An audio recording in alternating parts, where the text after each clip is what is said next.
take a picture of her with him. Yeah, you know, he's always running from like ballpark security because he's getting on the baseball field. And, so, I have heard about that. I don't think I've ever seen the guy.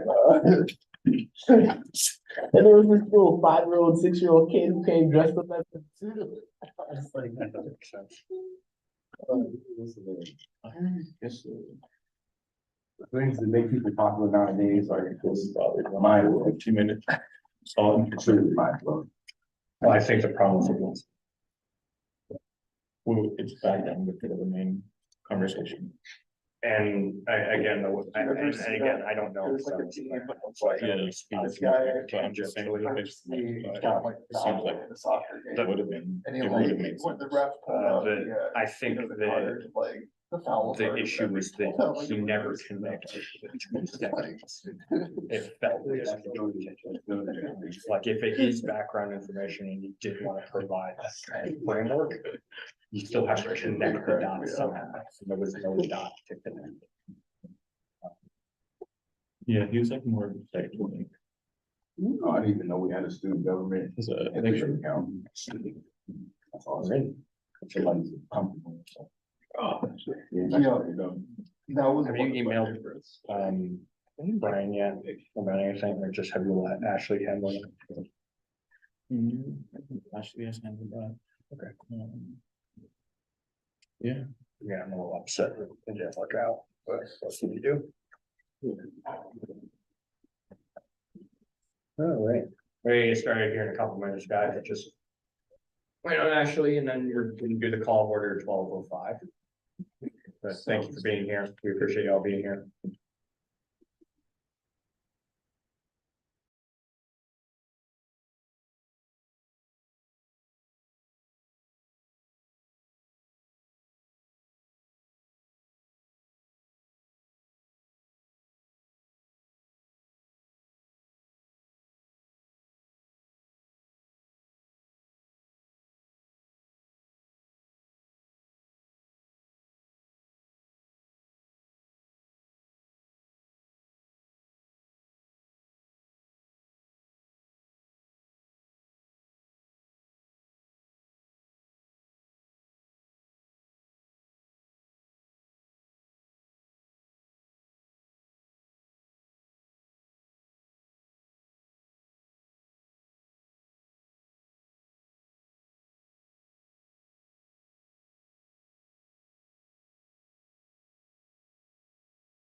Oh, no, I think it's our board.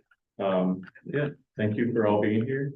We'll just start with a basic introduction of ourselves, and if we want to go like clockwise and introduce everyone here. My name is Alex Miranda. I'm the president of student government. Michael Zaza, I'm the vice president of student government. I'm Nick Thomasma. I'm the communications director. My name is Kat. We went counterclockwise, but sorry. Oh, yeah. Yeah, I'm secretary of Standout. Spencer Caldwell, founder and president of Artists. Mine's running a little slow today, so. Lasavian Majeski, I'm on the campus activities board. Tara Husky, president and founder of the fitness club. I'm Katia Luna. I'm the secretary of Psi Beta. Jordan Pittman, I'm the event coordinator at BASU. I'm Walker Ejak. I'm the treasurer of the chess club. Nice. Thank you for all coming. You know, we have like regulars now, and it's nice to see you guys come every week. Well, every bi-weekly, but still, thank you. Yeah, we can just hop into our student government updates. We have a good amount of updates since the last time we came. Oh, and I just wanted to say hello and thank you to our virtual audience. I'm Lakeshore and Ryan. Thank you for coming. Real quick, we'll have agendas here in a moment, just be patient, but we appreciate it. Yeah, our first update is last week, Monday, we met with Dr. Leopard, the president of GRCC, and Lisa Freiberger, the vice president of finances and administration. And we discussed our collaboration that we mentioned a few town halls ago, with the Rapid and how there may be a possibility of implementing a wave pass onto Raider cards. It's still very early. There aren't any definitive answers at the moment, but there is an update that they sent our Raider cards to Germany to see if they would be functional to work as a wave pass. So yeah, currently we're in Germany. Yeah, and then we also discussed on-campus wages and how we compare to other colleges. That was like wages in tutoring and basic student employees. That conversation basically just said that we're up to par with all the other universities and colleges, community colleges. So yeah. The second update is we're having continued conversations about the natatorium renovation in the field house. And actually Victoria Genowick and Whitney March are coming today to directly get student input. So there will be guest speakers here at around 1:15. Third update is we met with Jeff Vanderveen, the IT asset and project manager, and Amanda Cruzono. She's the interim director of institutional research about Blackboard, since they're currently exploring our learning management system, which is Blackboard, about how we can improve Blackboard and potentially moving to a new software. There's nothing for certain right now, so yeah, we're just having conversations. And I'll pass it to Michael for the fourth update, since he has more information about that. Yeah, in a previous town hall, we discussed the idea of implementing the economist on campus, and we gave the estimated cost of what a yearly subscription plan was. And so we reached out to a number of people, Keith St. Clair, Brian Beecher, and what we got back specifically with my meeting with Brian is that we actually already have the economist in at least 2 different ways available on campus already that we're paying for. A program called ProQuest Central, which we subscribe to, has the economist available in PDF format. And then there are also up-to-date paper copies of the economist in the student library. So we will not be pursuing investing in that yearly subscription because we already pay for it in other ways. Yes. Sorry, is that gonna be made clear to people who are enrolling in classes that require it? We can send that out. That should be made clear. Yeah. I'll contact Keith St. Clair, and he's the chairman of that poli-sci section, correct? Yes. The faculty, and he'll get that across. I'm sorry. Fantastic. All right, back to you, Alex. Yeah, and our last update is that we have guest speakers for our next 2 town halls. Well, we have Rebecca Whitman. We still have to schedule that. She's on the books. Well, she was on the books for our next town hall, but we have to reschedule. So we'll for sure have her sometime. But after that, we have Jeff Vanderveen and Amanda Cruzono. That's on November 27, and that's related to the request for proposal learning management system about Blackboard. And yeah, they'll just ask you like, what do you think about Blackboard? Should we change Blackboard? Yeah, that's next month. So those are our updates. Are there any comments, questions, concerns? Yeah. So, did you say the Raider cards were sent to Germany? Yeah, they're exploring the possibility of like putting the wave path onto the Raider card, but there's something. They encountered a problem like. Was it the cap system or? Remember? that? Something internal, I don't know. Yeah. It's just But they were testing them at their labs. Yeah, in Germany. I'm just curious, like, why Germany? That's where their company is based. the Raider Oh, cards. Yeah. Gotcha, okay. Yeah. That's like a bus. Oh. Yeah. Yeah. That's what you can do. Any more questions, comments, concerns? All right, we can move on to allocation requests.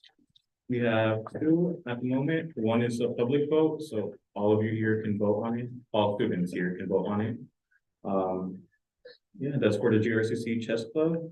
It's $3,228.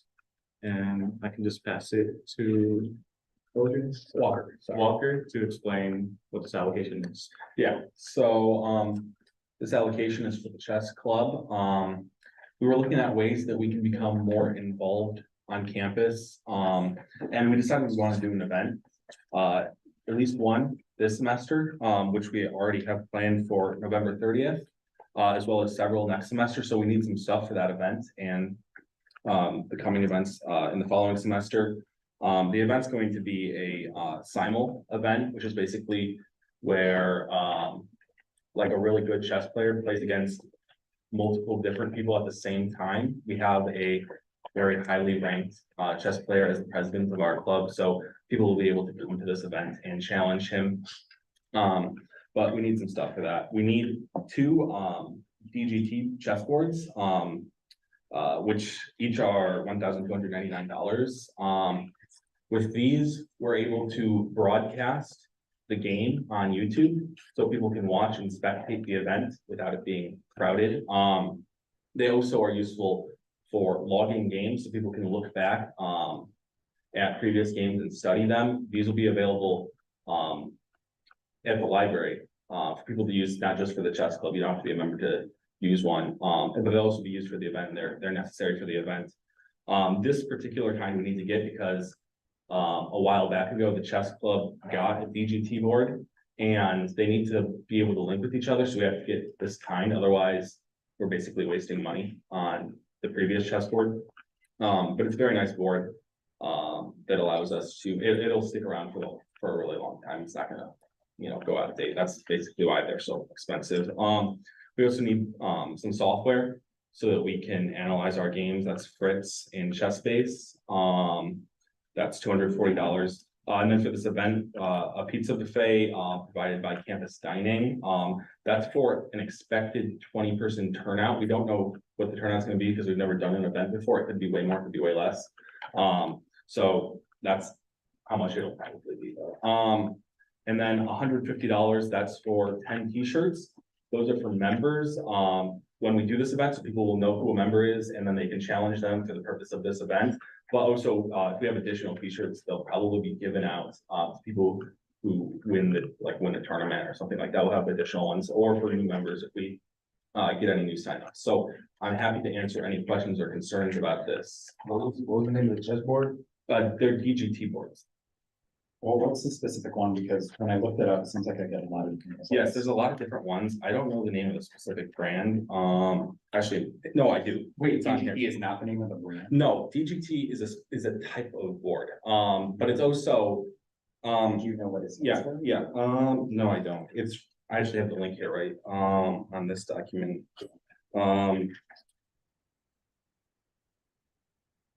House of Stoughton. You go to House of Stoughton, you can see them.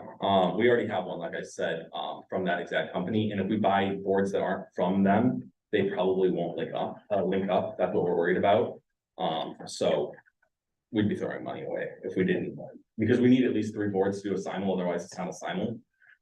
And we could buy like 3 worse boards, and then we just have this other board that was, we got a long time ago that goes to waste. but yeah, that's what we're asking for.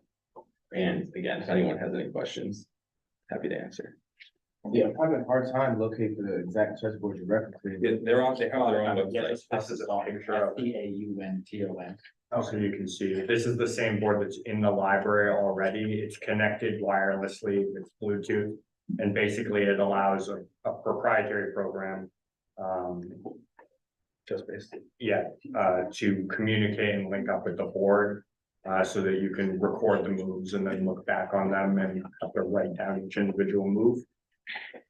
Yeah, it's also for broadcasting the events, because during a chess event, you can't have like spectators like leaning on your shoulders, so you'll be able to like watch the game as it's happening with these boards. So it makes it an event, not just 3 people playing chess. I mean, looking at the configurations, I'm sorry if I'm, this is maybe too invasive, but it seems like the base configuration of these boards from House of Staunton is about $595, just less than half. So I'm curious why you found, where you got this $12.99 number? What did you They produce different boards, Sure. but the one, we want to get ones that are the same board that we already have, because otherwise. I just don't understand. Yes, you may be wasting that one board, but if you can get double the number of boards, instead of relying on this one board that they got in the future, that could reduce, if you expand and want more, that's gonna reduce your cost over time. It just doesn't seem like. Well, we don't predict that we'll need many more in the future. I mean, it would be a $1,300 waste, because that's how much we paid for it originally. And we'd have to buy an additional board. So we're talking about like potentially throwing away like $1,500. Do you know how long you've had the original board for? Yeah, for quite a few years at this point. They hold up very well. We don't, because this one's made out of wood. The other DGT boards are generally made out of plastic. Okay, but is that really worth double the price, when it's coming out of all of our budgets? It's more about, we don't want to get something and then find out it doesn't work with what we already have, and then we have to come here and ask for another however much money to correct that, because then we have however many. But I mean, if you only need 3, then if you can afford essentially 4, maybe even 5 for the same price, I just don't understand how that, because if they're $600 each, you can get 4 chessboards at that point. You wouldn't even, you'd be spending less, even if for some reason they didn't work with the one you had, It's just, I don't know if I'm alone in this, but $1,300 for a chessboard seems very pricey. And just looking at their website, it seems like they have alternatives that would be cheaper, especially like you mentioned, that's, plastic, maybe, It's not about, hard to justify. it's not about getting cheap boards in general. We can always get cheap boards just for whatever, but for an event where we need to like broadcast the Sure game, thing. otherwise it's not. But they seem to have the same functionality as you're saying. I'm looking specifically at DGT boards. It's just, maybe they don't have wood pieces, or maybe they It's not, don't have. it's not about the materials, that the original one is wood, and it would be like, we'd be wasting campus money in the end, because that's a board that we just wouldn't use anymore. Well, I don't think you're looking at this the right way. I understand what you're saying is that you may be wasting the money that was spent on the previous board, but again, you were literally spending more money by getting the more expensive board that might not work, as opposed to if you just got 3 new boards that would cost, I think, what's 600 times 3, 1,800, that would cost $800 less, even if you got the most, I'm just looking at the ones that seem to have the functionality you're talking about. I just think maybe it would be a good idea to reevaluate, because just looking at. Another problem is that nobody wants to play on the shitty board. Like, we have these boards that we would only use for events, which is not the idea at all. People are always gonna request the wooden board, and that's like, oh, we have these other plastic boards gathering dust and nobody wants to use them. If you're gonna have a DGT board, it should be a good DGT board, or just use a regular board. But for events, we need DGT boards, and we ideally want boards that are gonna connect with each other. Yeah, I have a question. Why can't you run a simul event on something like chess.com or any kind of online chess software? That's not really an event. It's just people on their phones. It's not something people would Can you spectate. explain Well, what yeah, makes this an event? People aren't supposed to come to it. No, people are supposed to come to it. It's so they can challenge the president of the chess club. And So one person can challenge. no, it's a simul. They're playing multiple games. It's sorry, I might not explain this. A simul is where a person is playing multiple people at the same time, to prove their talent, and we can have multiple simuls at the same time because we have more than one. So we can have the vice president also doing simuls. So we can have as many simuls going on at the same time with inferior boards, and the president has the DGT boards. And then that can be, if we get enough attendees, that's like how you qualify to play the president. If that makes any sense. A little outside of my. It's a little technical, yeah. But I appreciate it. The anticipated attendance for this event, you said you were for 20. Is that for the club or is that for the total? That is for participants, yes. What do you think the largest amount of participants would be? It depends on how widely we advertise it. We don't want to advertise more than we've, budgeted for.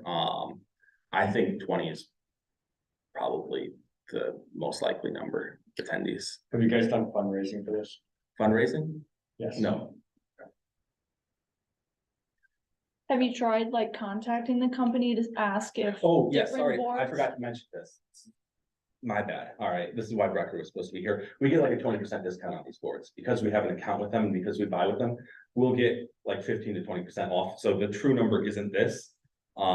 It'll be 20% less because we're buying with these people and we have a relationship with them. Have you asked them, like, if you got a different board that wasn't the same exact board that you already have, could you ask them if different boards of the same brand would sync or not, instead of just assuming that another board from the same brand won't work at all? Yeah, I don't mean to interrupt, but yeah, I mean, I can actually see the one specifically you're looking at, and it seems the only difference between it and the $600 version is that it has Bluetooth connectivity. Yeah, that's From what I can tell. Well, that's And I'm just, somewhat essential because we're doing the event outside for I know. obvious reasons. So we can't have wired connectivity or we just have. wait, you said for obvious reasons. It's not exactly obvious to me why you're doing the chess event outside. Because we want to do it by the library to catch like people who are going to the library, just outside of it. We can't obviously do an event inside the library because that's too noisy, but we think we'll attract more people. Normally, when you do events, you have to request that you have to request to preserve the room. Yeah. I wasn't even aware that you could do an event like that. Yeah, we outside, can. isn't It's apparent. Okay. It's the lobby. If you ever been to the library before, it's the outside area where there's like tables and stuff like it? that. Yeah, but I mean, it's like the $600 one includes a USB-C cable. I don't see why the Bluetooth one is necessary. It seems to have the same online play and broadcasting functionality. It even says it right here. It says DGT smartboards are fully compatible for use together with existing wooden DGT boards in a tournament setup. It includes live internet broadcasting in 2 different bullet points here. So it would seem to have the same functionality. It's just, is Bluetooth really necessary? That's a lot of money that we're taking away. I think it is necessary because otherwise we have to get like an extension cord from inside the Okay, library. well, that's like $15-20 compared. It's not about no, it's about just having an extension cord outdoors. Let me, Sorry. let me ask another question. But looking at the total budget we have right now remaining, this allocation is gonna be close to about like 20% of the rest of the budget that we have for the whole year, Mhm. just for this one allocation. How do you justify your event having that much significance over the entire budget? Well, we have the largest group membership officially speaking. Also, this is not going towards the club. I don't want people to think of it as a chess club purchase. This is for events for everyone, and also the boards will be available to everybody. They don't belong to the chess club. They belong, I think, officially to the library, and people can check them out to use them, even if the chess club becomes dissolved. So it's basically a purchase for the community at that point. I want to speak just on behalf, if anybody didn't know, I'm a member of the chess club, and I can tell you that this DGT board is really good. And I think that as far as longevity goes, and the fact that these are boards that never have to be replaced over a several year timeline, it's not a bad purchase in theory. I think when you ground that in the rationale of the amount of budget we have to use, it's a bit more debatable, but the quality of the board is the price. And a lot of students use these things. There's only one and they're always fighting over in the chess club and outside. It's a good board, but that being said, it's a lot of money. Now, a question I have, now say, hypothetically, your event goes through, approved for these purchases. You don't have it outside. Pretty, nice piece of equipment just to have outside. You have plans for like tarps or awnings or any type of material. Yeah, there'll probably be an awning, just in general, because it's an event, we want it to be recognizable to people, Weather in general. uh-huh. You talk about like, hey, like, is it gonna be? If it's raining, it'll be restored. Or anything like that. When is the event scheduled? November 30th.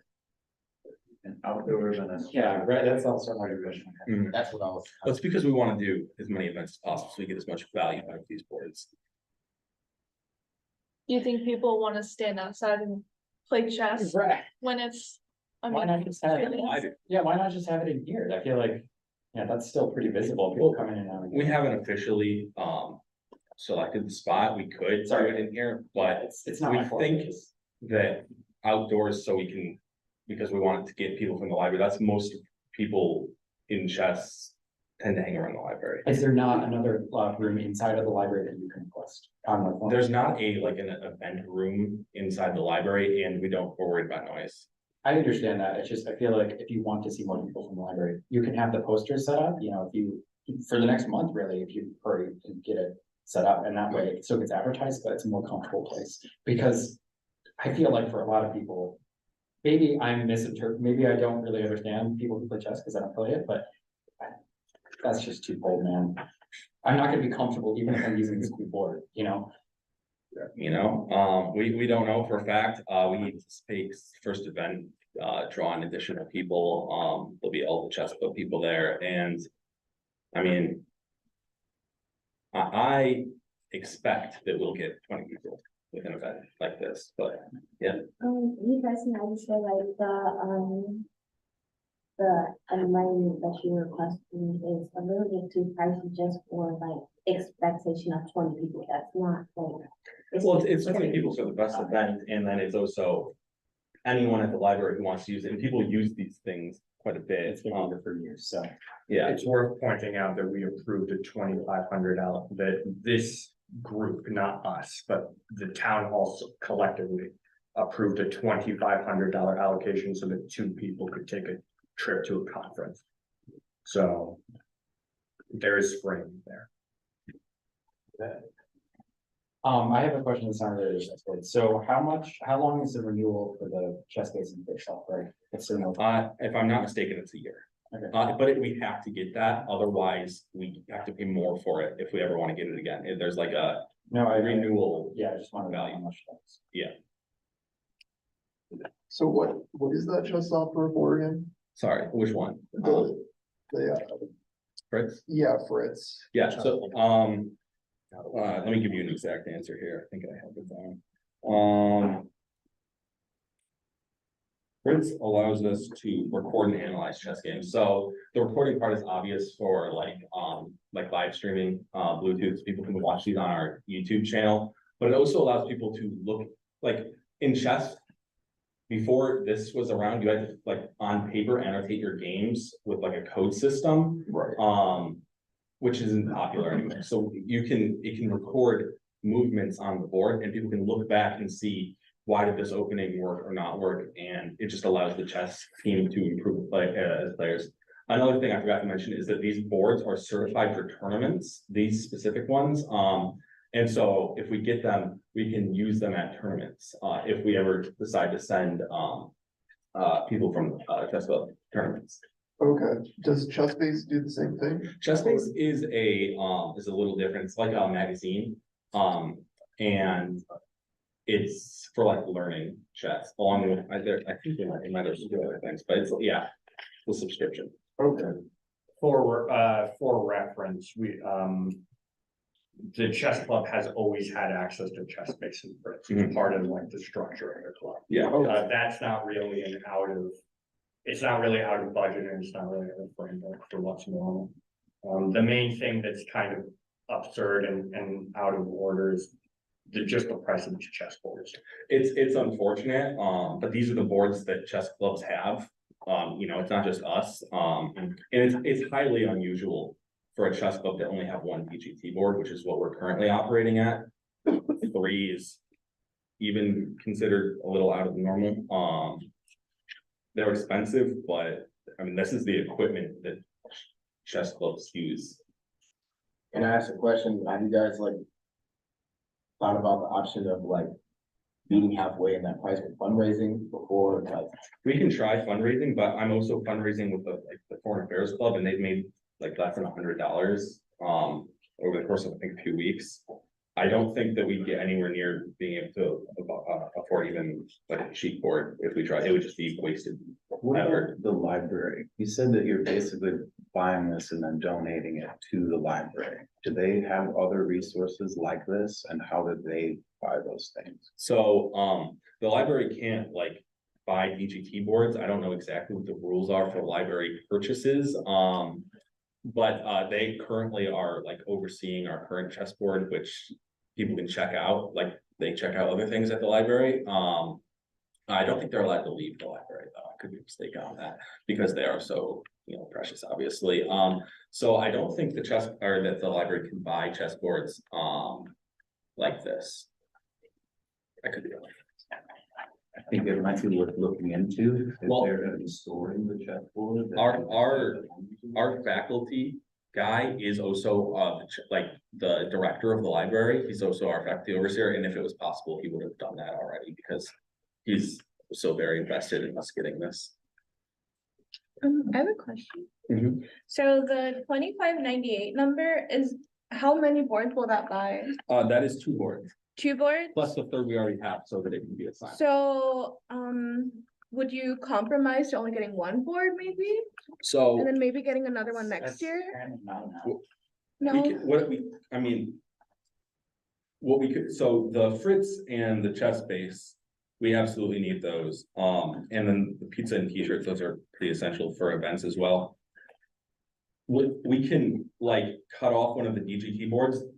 The thing is, I'll have to come back next week or next 2 weeks and ask either for another board or for an inferior board, and we like hold our fingers or cross our fingers that they link up with each other. Ideally we would get the 2 we're asking for. This was debated over the course of many weeks, whether we should ask for an inferior board. And ultimately it came down to a unanimous vote. Everyone changed their mind. We needed this. That's the current position of the chess.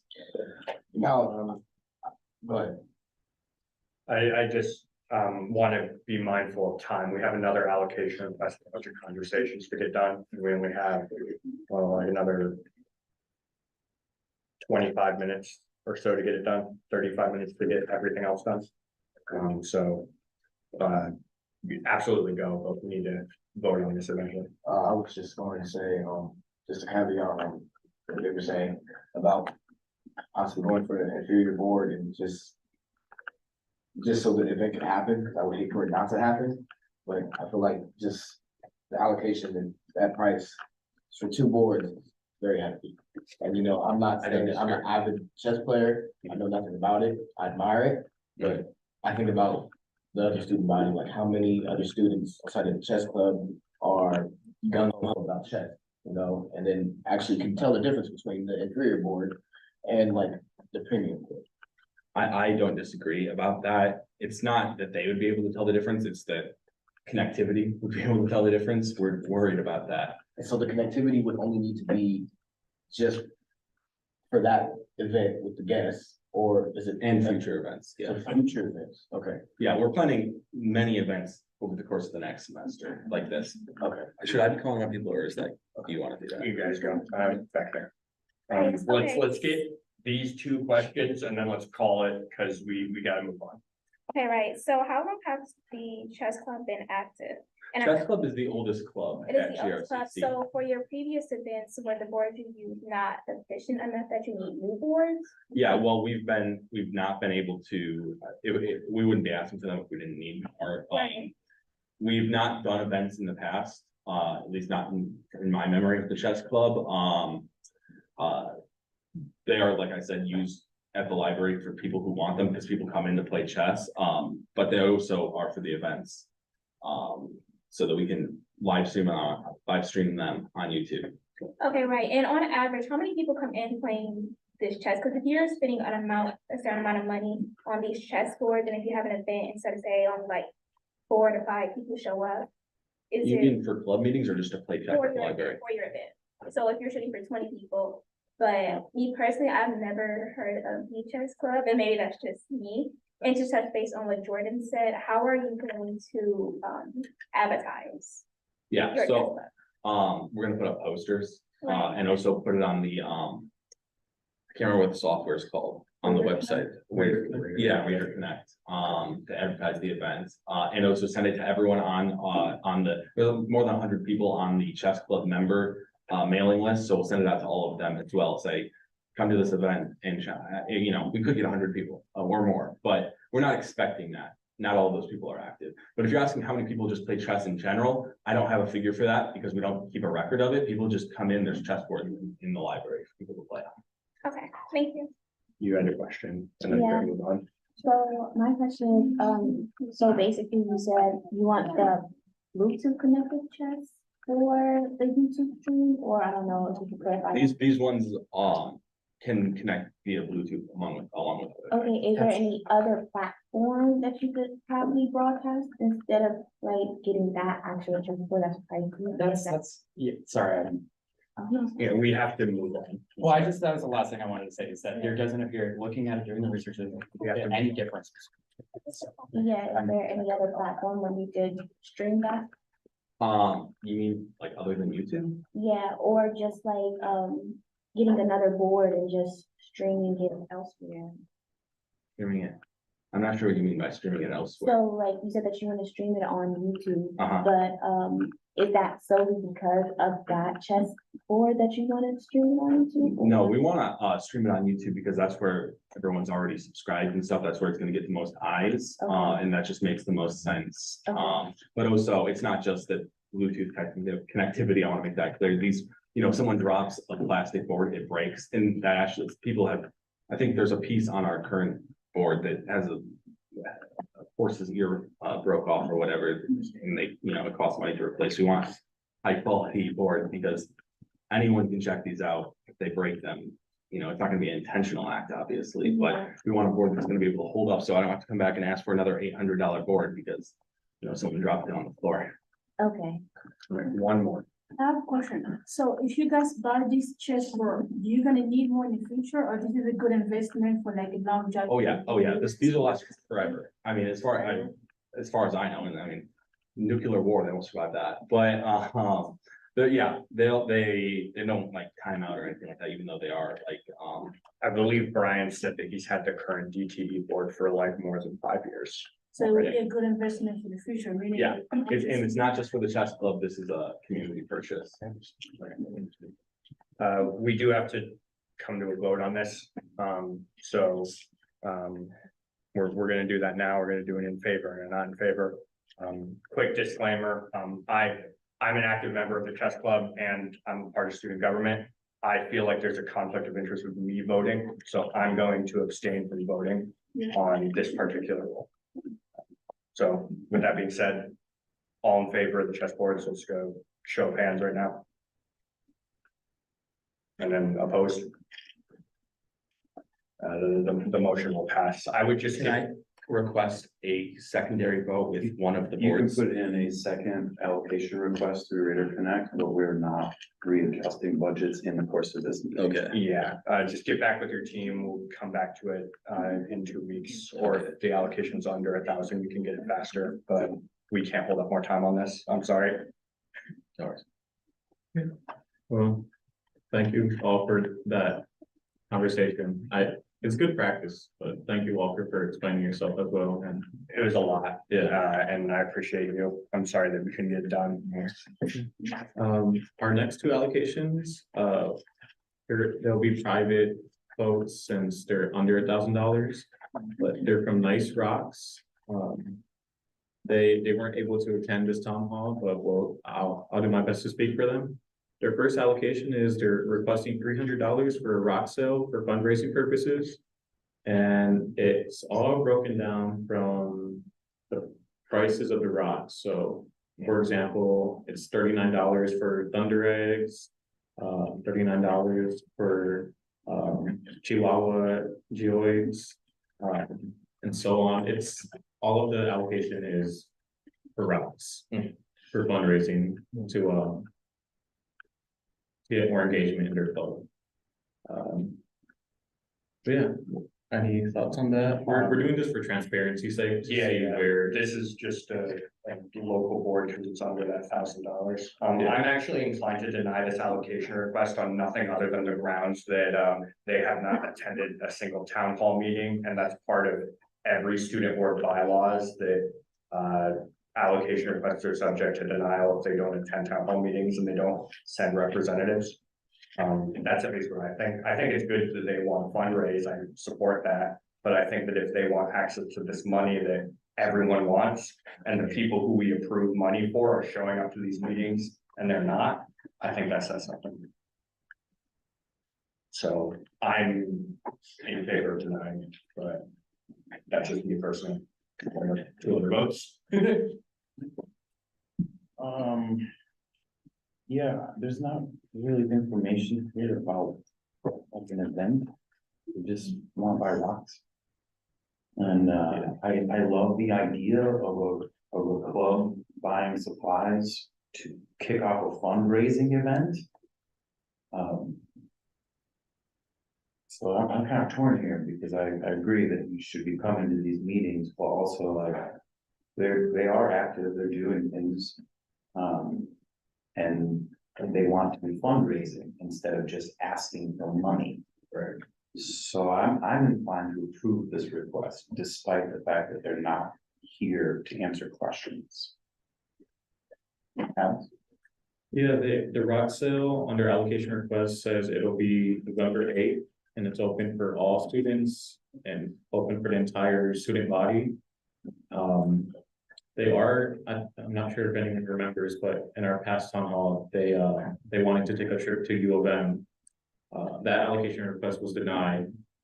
So I see this allocation as an attempt at potentially getting money for that event. So, yeah, I would be inclined to approve it as well. I would also add that when it comes to allocation requests, one of the main things that we're looking for is a breakdown of how the money gets used. So when you say just we want pizza, like that's not that's not the correct one. When you say we need $250 for pizza for 20 students, that makes it a lot easier for us to justify those costs. And so they have the breakdown of all the individual dollar amounts. It's not just asking for $300 for rocks. They are asking for $59 for this, in each one. So it's pretty clearly laid out in terms of a budget of what they're using this for. Further discussion? No, it looks like we have 2 votes in favor and 1 vote against, so the motion will pass and that allocation request will be approved. So, yeah, that's good. Yeah, that's $300 to Nice Rocks for fundraising purposes. They submitted a second allocation request a little last minute, like right after they submitted that one. It's not on the agenda, but I'll try my best to explain it in their words. They're requesting an additional $450 for their general meetings. They have 3 future general meetings on November 17th, December 1st, and December 8th. And they typically have 10 through 15 students at their general meetings. It is open to the entire student body though. And they're requesting $450 for food, snacks, and drinks. It says they have a budget of $10 per person. So, yeah, they did 10 times 15 and got 150 per meeting. Yeah. Any thoughts on that? I wasn't aware of this budget allocation request at all. It just came through at 11:58 a.m. and yeah. I think for that reason, especially at least for me, the fact that, you have time to submit an allocation request 2 minutes before the town hall meeting and you're still not attending it, I'm still in favor of denying it. Yeah, and I also think that, again, just to use the food example, it's nice to provide food for people, and that's a great way to get people to come to your events. But the campus activities fee is not really there for clubs to eat lunch for free. That's not really the purpose of this, is like, if we get our request in soon enough, then we get free lunch. And I don't wanna set the precedent that we just are providing pizza for clubs for all of their meetings for the entire year. So I'm inclined to vote no on this. Yeah, for this one, the breakdown is vague, not like their previous allocation. Just throwing out a number of $10 per person. They don't really specify what food they want to order, so I would be inclined to deny it as well. But yeah, with that being said, smoking has been denied. Yeah. I'll just put that right there, but thank you, everyone. Oh, yes, Spencer. Which club was that for again? Nice drives. Nice. Oh, nice drives, like, They submitted 2 applications. okay, gotcha. Yeah, it's not on the agenda. They submitted it 2 minutes before, so we weren't able to put it, but yeah.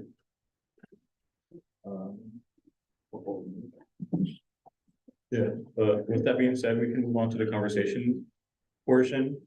Our first topic is, I mentioned this briefly before, but Amanda Crusono and Jeff Vanderveen with IT. They're exploring options on our current learning management system, which is Blackboard, and how we can improve it. And they basically just want everyone's input on how we feel about Blackboard. You have positive experiences, negative experiences. Yeah, my first question is, what has everyone's experience with Blackboard been? Is it ideal? Is it? I would say it's serviceable. It gets the job done. That's a great word. Yeah. I think it definitely has improved since last semester where I thought it was just awful. I like the new UI, but there's still more that needs to be done there. I'd like for there to be more transparency just in like why we have like 87 tabs for like activities and discussions and submissions. It's like everything should be in one spot, and then grade should be in another spot, and then announcement should be in a third spot. And there are too many tabs. I think a part of that is but Blackboard is very old. Like my mom, when she was going to college, I think when I was 6, so like 2007, she was using Blackboard. So this is the kind of problem that results when you just kind of build upon an existing code base forever. I think you're right, exactly. It's very outdated. That's the kind of stuff you would see on like PHP forums back in the 2000s. Yeah. It's pretty bad. Feels very MySpacey. Yeah, sure, yeah. Honestly, I feel like the UI is a good attempt at modernizing it, but like it's kind of just a facelift. It doesn't fix I fully agree. Spencer? I also feel like the notification system isn't like really effective. There's a notification system. Yeah. Yeah, so, like, well, like it sends you emails and tells you like, oh, you know, this has been commented on by your professor, or like you have this, but it's like such a mishmash of like different stuff from like the past week that it's kind of confusing. Rather than just having like maybe like a notification bell, for example, that like shows you like, oh, this is like a new assignment that's been graded, like, and it shows you. Yeah, kind of like a Facebook notification bell, you know what I'm talking about, right? But, yeah, exactly. On the topic of notifications, apparently there's also issues with, so do you guys know of like the feature where you can message a professor, instructor? Yeah. You guys know about that? So I was told by one of my history professors that, the notifications for those almost universally for every instructor do not work. They don't receive notifications for those messages. So there have been instances where this particular professor has got like really important, their students trying to reach out to them about like, you know, their grades, or like maybe even making up in this test or whatever, and they're just getting no notification at all. And they have to manually check, but that's not something that like structures are really used to doing. So one of like the most basic functions, just contacting your professor, the fact that it can't even seem to send an email notification or anything like that to them. Like a very basic function doesn't even work. That's a huge issue. And in the same class, there were a bunch of students being like, oh yeah, I've used it before. I was like wondering why I never got notified that. It's because professors just don't get notified. So, I've had issues with it not working well with the McGraw-Hill interface that is required by some students as well, where I'll turn in the work through McGraw-Hill, but it doesn't recognize it in Blackboard. And the teacher has to go through and manually update that. Right, There's, I think, no, what I know with back is that both students and teachers are dissatisfied with it. And it's often just like, I'd more of a chore to use it than anything else. As well as we mentioned how there's way too much going on. And that's usually up, I think, to the professor that sets up the class course, but for the professors that don't know how to do that, then you're gonna be left with like, there's a lot of ambiguity and a lot of inconsistency in regards to what professors want their assignments, where they want them submitted, how they want them submitted. Some professors will make express and frequent liberal use of the discussion boards, whereas others won't. So then there's also ambiguity in whether or not you want like a file submitted, or they want just you to write something down on the discussion board, or, you know, they even want you to use the discussion board. Some professors will make note of like saying that, but more often than not, it's just like, it's wishy-washy. I'm aware, yeah, discussion board. I'm aware of, my statistics teacher, Kurt, just doesn't use it anymore. Like, he'll submit the grades, but he has a little blue paper that he hands out at the beginning of the semester, and we record our test scores in that. So Actually, often, yeah, my best professors typically are the ones that choose not to use Blackboard for the grading. you had your hand up. When it comes to anything, particularly, I don't dislike Blackboard, but I think if you wanna have an overview of Blackboard, you should hear from the professor who use the Blackboard to, you know, have the preference, how they want to submit the work and get it from student. That way you got both sides from teacher and student who use it, that way you guys know how to adjust it. But you should only give from us, and we only give you what we prefer, and may not be the one that the teacher prefer. Because at the end of the day, it's about the teacher, what classes how they want, they work to be, you know, to be presented to the Blackboard. So if you have both sides, you can have the balance and how to work on that part. Are you suggesting that teachers have an option between using Blackboard and some other service? I'm saying that any teacher and student, they both have point of view when it comes to Blackboard. And it's good to hear both sides, that we. Oh, you want to hear teachers' input on this? Exactly, Oh, that's I what I'm understand. I fully agree, yeah. Yeah, we don't disagree with that at all. Yeah, we definitely want to hear the other side of it, but Alex is part of a team that is having discussions, and they asked us specifically to get student feedback. Yeah, the student feedback and the teacher feedback would be also appreciated, because at the end of the day, it's both parties who need to send there. That's good. Definitely. How comfortable would you guys be if GRCC switched to another product other than Blackboard, maybe like Canvas or something? New is scary, but anything is better than bad, Right. except worse. Well, part of the question of that would be, cost, because I know Blackboard isn't free for universities to use. So, is this gonna result in tuition being raised? Competitor is more expensive. That's the real question. That's a really good point. I feel like if I had to choose between keeping Blackboard current and my tuition staying the same, or getting a better software and my tuition going up, I'd stick with Blackboard. Yeah, that's how I feel. Cause I already think college is unaffordable enough. Right. Would anybody else feel comfortable moving on to a new service? I'm on the same wavelength, just keeping my tuition at where it's at, instead of raising it for like somewhat better software. Stick with Blackboard.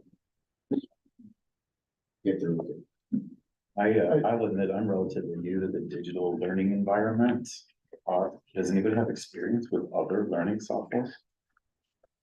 I've only been an in-person type of person, so. Yeah, What's that software that, Oh, go ahead. what's that software that SEM committee uses, similar to Blackboard, that they organize all their things on? Yeah, do you know it? Yeah, I wouldn't want that. That one's a bit more cluttered than Blackboard, but that's all I've had. Brian? I was gonna say like Google Classroom, like that's what you do. Yeah, I I- understand that maybe that's not cool for college. Well, I don't know if it's robust enough, honestly. Well, we're a Google campus, but I don't know if it's LMS. But they use. I don't know like what features Blackboard provides to colleges that Classroom doesn't, but like on a basic level, it works. It just works. So, and it's simple. It's not, like you said, bloated. I think it's good that we've been discussing the issues of Blackboard since at least the end of last semester for as long as I've been here, probably longer. And I feel like IT has consistently gone to meetings and has asked us, about feedback we had on Blackboard and what can be done. And I kind of appreciate that they're trying to improve it. It at least feels like they're trying to make improvements. But there's still more that can be done, of course. Yeah, I've attended one meeting about this project, and I have one after this town hall. But right now, I asked if we can do demos of each software or of a software, and their response was we can, but if we were to do a demo, there's regulations in which we have to do demos for every single software, so it's equitable. So we're not able to like provide an experience, like a in-person experience of what a new software would look like. But yeah, I personally, I like the new UI. I think I think it was you who mentioned it's like a facelift. Yeah, it's not a solution for the overall problem. Yeah, I also wanted to ask, is there anything about Blackboard? We kind of got into this a little, but is there anything about Blackboard which could be improved? What would improve the experience you have had? What could improve the experience you have had using Blackboard? The courses tab needs to be reduced in complexity. There's too many tabs. There's too many tabs that lead to tabs. There are too many tabs that lead to tabs that lead to more tabs. Yeah, it's a lot of nesting. More comprehensive teacher training, like a lot of, like, some teachers are like really good at utilizing Blackboard and kind of organizing everything, but there seems to be like discrepancies that some teachers are really unorganized, which make it a little bit more difficult. So I think more comprehensive training, like, I like that. in that, like, I do want to second that, because like I've noticed, like, for one of my classes in particular, like, it doesn't really seem like my professor knows how to use it, and so like we'll have to like go on a wild goose chase through all these like resources, assignments, announcements, and it's like, it's a real like, I don't know, like tie throw in order to like figure out where your next assignment is, where the class notes are gonna be. So I don't know, maybe like putting limitations on what kinds of files could be uploaded where. I will also note that a lot of people in Standout have mentioned that the feature that allows you to put your pronouns is either not functional or the options are very limited. And that's a significant issue because we have a lot of people who use non-traditional pronouns. So Yeah. I think that's something that needs to be discussed as well. We've got about 15 minutes before the guest speakers slated to arrive. We've got one more discussion that I think probably will be a big one. So do we have any other closing comments, or are we good to move on? All right. Alex, or do you want me to go? Yeah, the funding distribution. This is about the allocations. Yeah. Okay. So bringing up this conversation that we had last town hall about the allocation requests and just trying to make things a bit more reasonable to make the budget go longer and to make sure that everybody's getting as much utilization as possible. I put forward the idea of limiting allocation requests to not be voted on if you're a member of the club, you shouldn't be able to vote on your own allocation request. and we got a lot of feedback for that, but one thing in particular that we wanted to hear more about was the idea of funding distributions and the idea of setting a cap on allocation requests, and what everybody thought of that. So in terms of, should we place a hard cap on allocation requests? And if so, what should that cap look like? Let's have a discussion about that. My opinion personally is that I don't like this idea. I think that certain events are gonna be broader and they're gonna need more funding, and I think that any cap we put would be arbitrary, and putting an arbitrary cap would be weird. But I'd like to hear from them. So Spencer, you had something to say? Yeah, so like, I feel like there probably should be a cap, but it should be like, I don't know, like. Cause like you said, there's gonna be some events that are gonna need quite a bit more funding than others. So like, but I also feel like there's a certain level where it does become unreasonable. Like if someone were to request the entire budget, for example, for a single event, that deprives other clubs being able to use that. So what would you say would be a good max cap idea? Well, so like, what is, our current budget is like 30,000 or something like that, right? A little less than that. A little less than that, okay, so maybe like 10,000. Brian? I think that rather than just a arbitrary flat cap, it should be a cap that's adjusted based off of what our current budget that year is. So that way you can't go over a certain limit for just one organization, because that would be depriving other organizations of that funding. And then at a certain point as well, we need to take into account that if clubs are gonna make use of the funding, that it should allow some leeway for other clubs who might have larger projects they wanna implement to, you know, allow a greater chunk of that budget to be allocated towards them if possible. So like, just so I kind of understand what you're doing, right? 5, 6, 7, 8, 9, 10. We have 23 active clubs, at least by what I see right now. Is your suggestion being that that total pool be split like 23 different ways, and then clubs who aren't gonna use that budget, like give some money back or something like that? Not just a distribution, but I'm just saying that at first and foremost, whatever our budget is, we shouldn't let clubs take like more than perhaps like 15% of the total, or like 25% or some amount. Like it's like, that it'll be adjustable, right? Because our budget's gonna change year by year, but until that, you know, that point is reached, we can't have clubs taking 50% of our budget for one event or such. That makes sense. I'm just curious as to how we would organize that. Well, I think it's great, like just take, what did you say, like 15%? Yeah. Yeah, just take 15% of the maximum, or the, whatever, given at the start of the year, and say, hey, this club cannot request more than 15%. Or like no particular club, I think that's what he's getting at. Okay, so like no club can request like a single allocation higher than 15% of the total budget. Yeah, instead of just having a number like 10,000, that way it's proportional to how much money we actually have in here. I like that. That for the total annual budget or for the total remaining?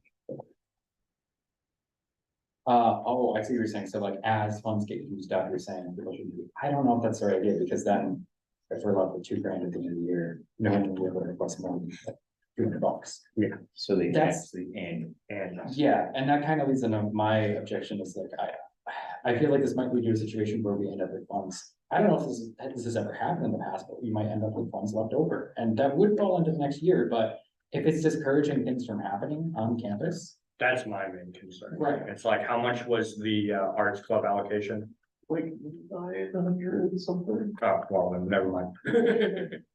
But that's, you So know, if you can put on an event for the school and 100 people are gonna show up to it and you need $8,000 to do it, and it's that important and impactful, I think that there should be some leeway. I guess. that's But valuable. That's more valuable than 90,000 sitting there and not getting used. it's tough to, that's why the problem I have is just like, how do you set the limit? Like what makes 15% equitable as opposed to 35% or 50? What's the logic behind placing? Well, first of all, what's the logic behind placing the cap? We have that.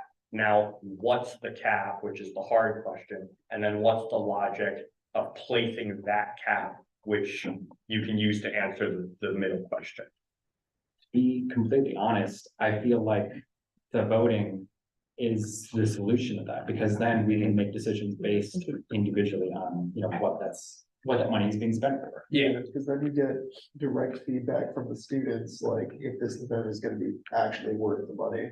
Right, because how many times do you, if a $10,000 request, for example, is frivolous, it's just like buy us computers or food, like whatever, then it's gonna get rejected by everybody, because everyone sees right there, they don't think that's a reasonable request, whereas big events like the one that was held last year, cultural festival, sure, it is a big number, but there's a lot of value that's coming out of that, and I feel like that's better decided upon by a group of people than by just an arbitrary group. So you feel as though there shouldn't be a cap on the Yes, budget? that's how I agree with that. I feel like any type of a cap will like discourage people from even, suggesting certain events or activities or whatnot. And the current system does work pretty well. I have two statements. So my first one is, looking at previous years, how much of the funds were used in that year and how much were left over. So, I'm sure you guys have the numbers for that. Not immediately available. Yeah, no, I will not- say that it was greatly affected due to the pandemic. Yeah. And there was a lot of rollover money for a couple of years. That's all spent and it's Okay, so possibly looking at pre-pandemic numbers and maybe like using that to gauge future, whatever. And then my second point, would it be possible to give, like you said, we have 23 clubs active this year. Would it be possible to give each club like $100 or $200 like flat? And then anything like an event they want to put on, we can vote on it afterwards? Well, again, I think that's kind of the idea behind the $1,000 limit on town hall votes versus just our votes. Is that I feel like every single my personal opinion is that every allocation, even an allocation for $50, should be looked at by someone. And it should make sure that it gets approved. And like, you've seen how we do it, we've done it transparently. As long as things are on the up and up and things are itemized and everything looks decent. And we see the club as an active, what's the word I'm looking for, as an active space on campus, like they're actually there. We typically just approve those small requests for food or for whatever. It's when things are vague, it's when things aren't organized, it's when we don't see people on campus really they're supposedly utilizing this money. That's when we start questioning those allocations. But typically after one or two tries, they get approved when they're less than 1,000. And then for anything bigger for events, that's why it gets brought out to here. And I guess the gray area is like, oh, hey, like what if we want to throw on an event for $400? Yeah. We'll take one more question and then I think our guest speaker is here. Yeah, I have a question. So why not giving each club a budget based on year? So let's say for fall, each active club, you give them a budget, what they're gonna use for the entire time, and it's up to them to manage that money. If you spend it bad and it's done, you don't get any money until next year. That will reduce down for people to always try to request money where they have a budget, they will know how to spend that budget wisely. Because they want that budget to last at least for for a year, for a period of semester. Let's say for fall, they will spend the money for only fall. And when we go for winter time, we give them another budget, if they're active. I guess the kind of idea behind that is like, then the clubs can use that budget for whatever they want, and it might not For be. only when we see a club, what they do, they put out events for students. They don't do them for themselves. They have students. So when you give them a budget, it is for student budget. It's not for them. Because at the end of the day, they're gonna present you the proof what they spend that money. We bring you the proof. Okay, you give us $500. We've spent $100 on this. We spend $200 on this. You have all these proof that they did spend on money on students. Now on them, there is a way to track that money. It will be easy for you to at least give them So are you talking about like a reimbursement type situation where they make their purchases and then they submit it and then you release that money from the budget? I was saying to give each club a budget based on the year. Let's say we are in fall right now. At the beginning of the fall, you give at least, I'm gonna say this, 1,000, for example, chess club, $1,000 for the year of fall. They're going to spend that money for the club. If they don't spend it wisely, that's up to them. But at the end of the year, they can bring you the proof of what the money they spend on. That way you know how to track it. You give them the freedom to actually spend the money instead of always trying to request the money when they need money. I just don't like that system. I just think it's a bad idea. Yeah. I just said, if you don't like it, maybe you don't like it, but. I for like me, it as a it'll be suggestion. easy. It'll be easy to give them money each year. I understand the rationale, because then it's like, you don't have to walk through this red tape, you can just get stuff started right away, but I think it is just too much opportunity. for You're years. spending other students' tuition money. Yeah, that's. There should be a check and balance system in place. You shouldn't just be able to use other students' tuition money for whatever you want because you're a part of the Yeah, the college also has very strict rules on what we can spend the money on and how we can do that. And so to just give every club a budget and then ask them to turn in receipts is kind If of you counter can- to the If you can policy. give them a budget and give them a limit of things they can do with the money, I'm pretty sure they will bring you back what they use money for. If How give can them you a be sure limit, of that? there's a way to track it though. There's a What way. if they don't report it? Do you just expel them? What's the process there? You give to the active, I'm gonna give you an example of, I'm gonna give you an example of CAP. I used to be in CAP. CAP do give money every year. They spend that money for students. They do take money and they spend it. There is a limit where they can go over. How you guys track that money? We don't have to track what CAB spends money on. CAD is overseen by student life. Well, And their advisor. If CAP. our can do it, responsibility that's is what I'm to saying. manage If this people portion. can manage money wisely, could be a chance for other clubs to do so. There could be a chance though. Was there ever a solution to the voting aspect of the other? We don't have the time to prepare that right now. This is the conversation. This is the conversation that we're continuing. Okay, so is it gonna be postponed for the next meeting? Yeah. Yeah, we're not voting on anything today, Okay. no changes Yeah. to the. Amendments to the Okay. Constitution. There will be no changes without a consensus vote. Okay. Right. Yeah. So status quo is usual till then. Great, with that said, we've got a few guests that we'd like to welcome. Victoria and Whitney, yeah, there's a couple seats. in- There's just one seat. Do you want me and, do you want us to shift over? We could do that. Yeah, could you like to stay? What were you saying? Oh, never mind, you're good.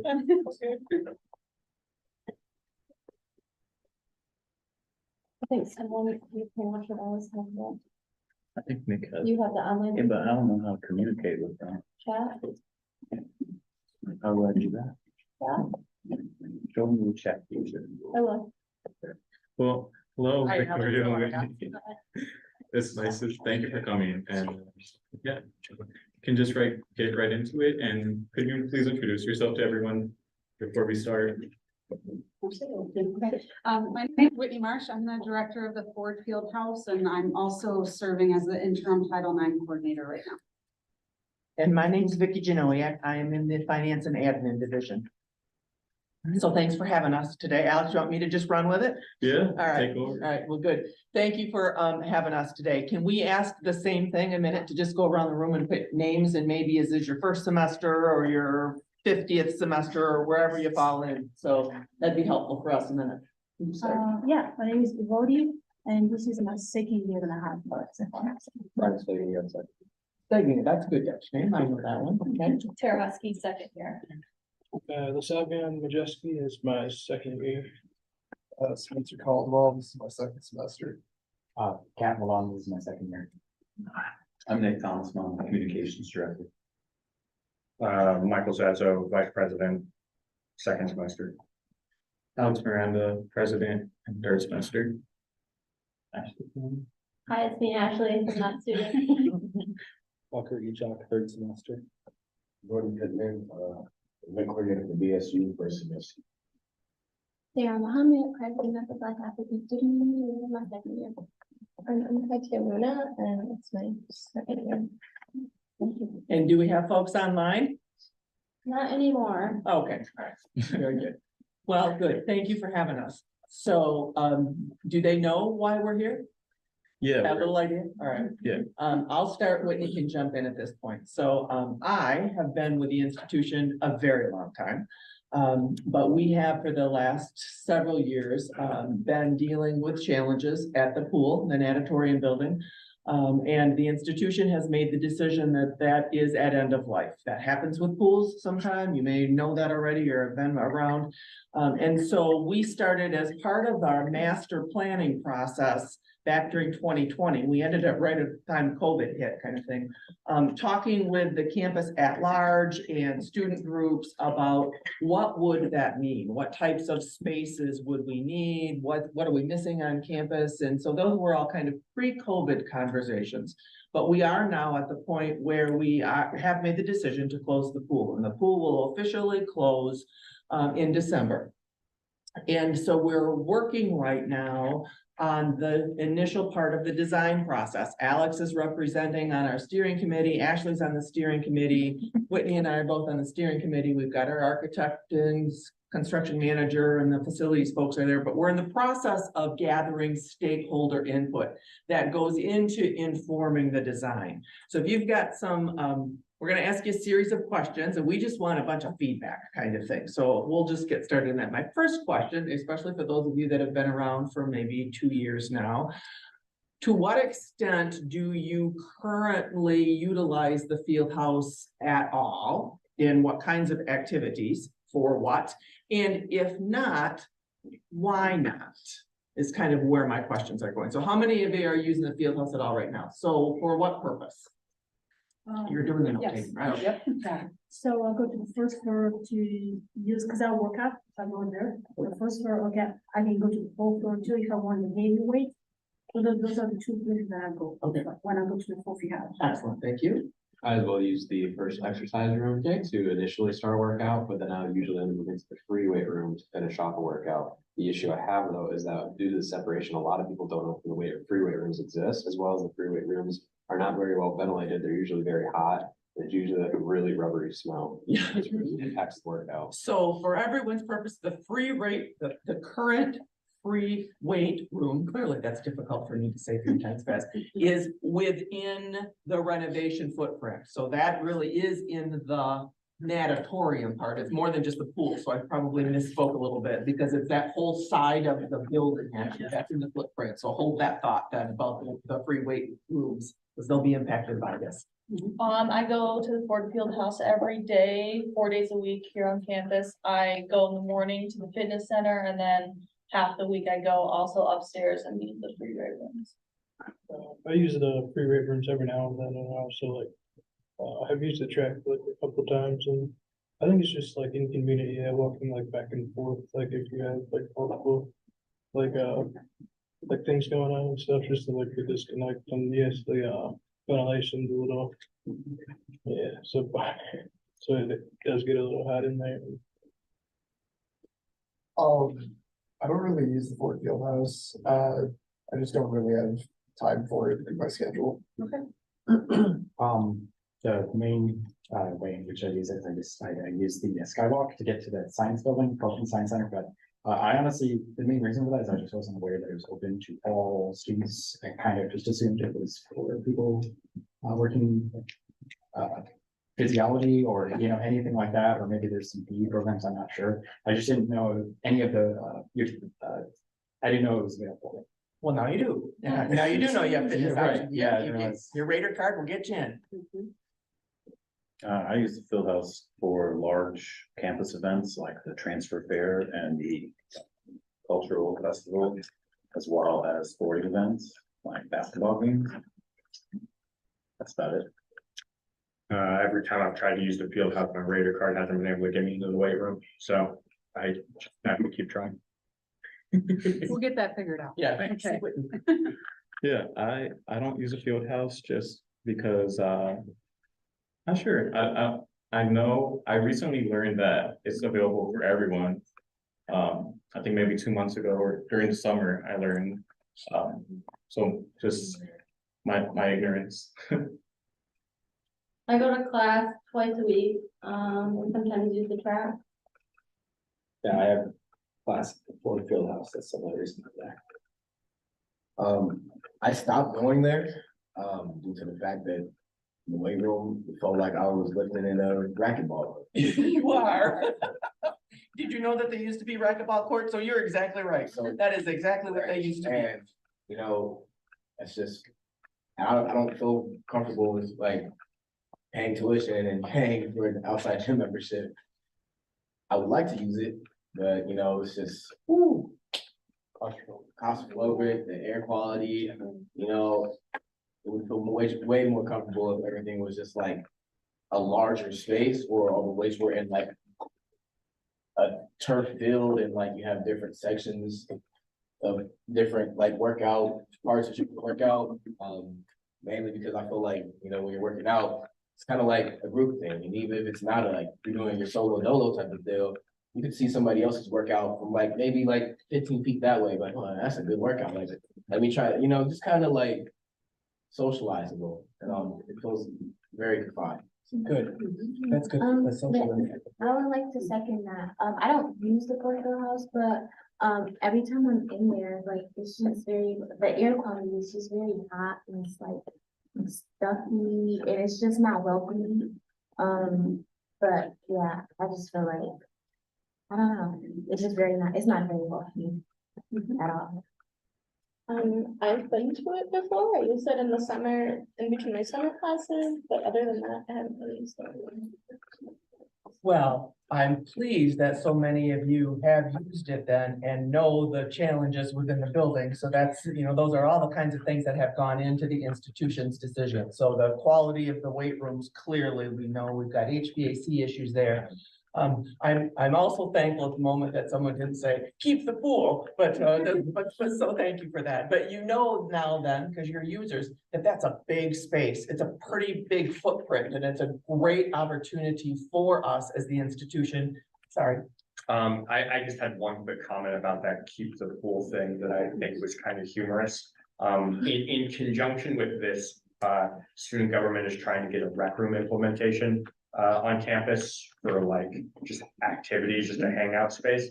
And we collected feedback on what people want to see in a room like that. And a lot of people put down pool. And it's unknown if what they meant was pool table or pool as in swimming pool. Good to know. The majority, I would say that more than 50% of people who asked for feedback said pool. So there's a number of people who are not in this room right now who are not aware that we have a pool on campus. So we're gonna get to kind of programming conversations around student use and recreation and that in just a minute. So hold that thought. I also I mean, we did get Whitney and I, as part of your what was it, homecoming, we tabled outside with Ashley, and there were some folks who said, you know, it doesn't have to be the big competitive diving pool. Maybe it's just a lap pool, at least, that someone can still do laps. So we're gonna put everything on the table, and then it kind of determines what gets filtered out, but that's all really good feedback.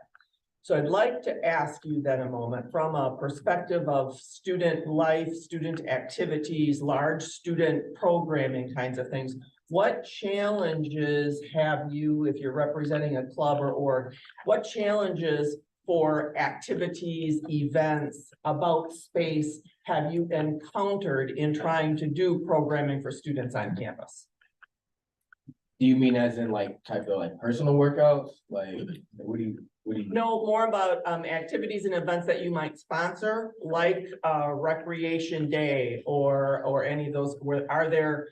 Because one of the things that came out of the master plan was that the college needed additional larger event space so that we didn't always have to take the full arena offline to do larger events like the International Day Fair or any of those kinds of things. So I'm just kind of curious from your roles, if you wanted to do things on campus and there wasn't space to do that. I think that there's a lot of underutilized space on campus. It's kind of big. Like, especially like that Ferris building where creative dining is. I think there's at least one building that is pretty sizable that I've never seen used for anything. That would be good for events, but just it's in a weird location. And I think that kind of reading into your question, I think the reason why I wouldn't want to host an event in the Fieldhouse building is just because of how disconnected it feels from the other buildings on campus. Yeah. I'd rather host an event in the courtyard or in a building or in a room like this that's, reasonably big. And if it had to go bigger, I'd use the track building. So let me piggyback off your question then, and let's frame that then, because the geography is the geography. It is where it is, recognizing it is on the edge of the north side of campus. What types of space would need to be there to draw you to that edge? I feel like it's not so much that there's not enough like spaces to draw people, it's just that there's not communication to tell people like this is available to you. Well, I mean, I disagree with that because there's an entire spreadsheet that clearly lists each rooms. It is available for cluster requests. I don't feel like that's been an issue. It's mostly just trying to, I don't know, just trying to pick out which one works the best. And I do agree that like visibility is a big thing. Making sure that students understand they can get like where to go. That's why it's nice to have like this room in particular and the Creator Grill Fishbowl, because very visible, everyone knows where it is. Third floor of student life building. For sure. And that doesn't get used as much as I think it should. But I don't know if I agree with it's in a spreadsheet. I mean, but where is the spreadsheet though? Right where the student organization, there's a whole manual and stuff. Is it on Reddit? You can, Ashley could attest to this, there's like a whole list of like all the, I can send it to you if you're Okay. curious, yeah. Yeah, I guess what I would recommend is if you want to bring more students onto the field house towards the beginning of every semester, it would do good to hold at least like one. This is weird, but it do good to hold like one kind of big food event that just brings people in so that they're aware of that space and where it is and like, hey, we've got free food here and it's like no obligation. It's a weird suggestion, but ensuring that as many students per semester get introduced to that space as quickly as possible in some way will, I think, increase foot traffic there. Sorry, I wanted a second over. I think that'll be really effective because the first time, and so far the only time that I've had to go to the Ender Hall over on the DeVos campus is when they're offering free food. It's a big motivation. If I could get back to your question about challenges for activities, one thing that I noticed is that the campus activity board announced that homecoming dance was sold out. And I was like, I think we need a bigger space. And the response I got from them was the gym wasn't available. So we went, like, I believe they moved it to the ATC, which has a maximum capacity of 175 people. But it seems like there's probably a gap in the 100 to 4,000 seats or whatever the gymnasium is. Thank you for that, because that's exactly right. The sweet spot is that 100 to 250 kind of thing. That's where the institution doesn't really have space. So what we've talked about in this renovation is that kind of auxiliary, multi-purpose, but something that could handle a large group or event or activity of sort. And that's still going to leave a significant amount of, because it's again, we're on a hill, so we've got different levels and things that we're dealing with. There's kind of an upper level where the racquetball courts and things are that conceptually way back when, it's like, okay, is that transparent so that it overlooks what's happening down below and what kinds of spaces could be created there. So you're exactly right. That is the challenge we have on the institution side, because we have SNEAM 108, we've got the ATC, we've got some conference, like the auditoriums in the ATC and the science building that can do 100. And then we've got the field house, which can do, you know, commencement, and there really isn't that sweet spot. So we're hoping to kind of create that kind of middle ground so that we can do those kinds of things without having to take the arena offline or say no to them because there was a basketball game that night, you know, for the teams. So thank you for that, because that's exactly what we heard before, and that's kind of the 1 to 250 target zone we're kind of looking at. So I'd like to ask you a question about student wellness initiatives and what types of spaces then. In other groups, we've heard, you know, yoga, intramural, Zen den, a variety of kinds of things. In addition to just the free weight issue, we know we have to fix that, so that's a given. But what other types of spaces that would contribute to student wellness have you heard about? Would you recommend? Would you think would draw students? I've noticed there are no general gender neutral bathrooms within the I noticed there's no gender neutral bathrooms within the field house for students, and I would like to see that. Yeah, that's something that the Standout Club has noticed for sure. And that's a challenge that you know makes it difficult for a portion of the student body to utilize the field house, because that's important for a lot of people. So that would be something. Just to, we do have 2 of them in the lower level of the fitness center. In the lower level? We do. Okay. It is key card access, so you do have to be given access for that, but if it is something that you are interested in using, please reach out to me and we can make that happen. Would it be possible then, because I know people, including Zoe, who have been there and didn't know that was an option, maybe there'd be signage posted on the other floors, like, hey, if you're looking for an image about what you're down here. That might be helpful, because I just know a lot of people didn't know of that. I've never been, I haven't really explored, but yeah. Yeah, there is signage on the outside of the door, but I'll look to see if there's signage throughout the building to get you there. Right, That's because part of it. if you're like on the, I don't know which floor, so the second floor, and you're looking for a bathroom, you might have to think to go down 2 floors to look for the one that's. And there's also, so it's, just to clarify, on the lower level, it's restroom and operating access for inclusive restrooms, but on the main floor, there are 2 gender just restrooms, not locker room, like, so there's no showers in that space. But there are some off the main level as well. Okay. That are not key card access that anyone can go in and use. Okay, great, I'll write that Yeah, down. and same with, there's changing pads in there too, so if students or parents that have their children here that might want to change a diaper or something like that, they can also go in there, lock the door, and it's a little bit more private than kind of a general, restroom. Hold on just a minute. So I didn't realize we had anybody online anymore, so you startled all of us at the moment when the owl started talking. So sorry, we didn't mean to ignore you online. Let's go back over here a minute, because I know you were about to say something when the furniture. Yeah, so correct me if I'm wrong, people who are frequently in the field house, I feel that like maybe a 50-yard strip of turf would be beneficial. I myself like to do a lot of like medicine ball workouts, push sleds, and sometimes you need a place where you can slam that, and like just you need to get put on some cleats, or you know, just for a different type of workout. I think that would be very beneficial. I know we don't have a football team anymore. That's correct. We don't have a football team. Right, we don't have a football team anymore. We have 2 great new soccer teams this year that are doing great. So. Right, you know, and so I feel like, you know, that could be a shared space between like the soccer teams, even softball teams. So they could really, you know, focus in on certain workouts they need to do instead of going, I don't know, like down the road towards the soccer field where they play their soccer games at, which isn't even a soccer field, to my knowledge.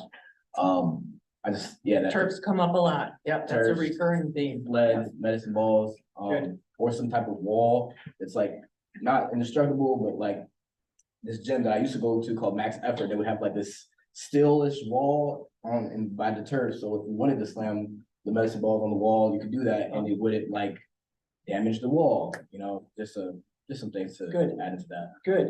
And I like the fact that, thank you for adding, because we're kind of benchmarking against other examples too. So as the steering team, looks at places that have done a really good job with turf or have done a really good job with, spaced utilization. So if in your experiences, you're like, go check this place out, that's helpful for us. Absolutely helpful. I feel like an area for boxing would be pretty cool. I was gonna say that. Like, I mean, cause for me, like, I do quite a bit of boxing in my workouts. I know there's a lot of students who do too.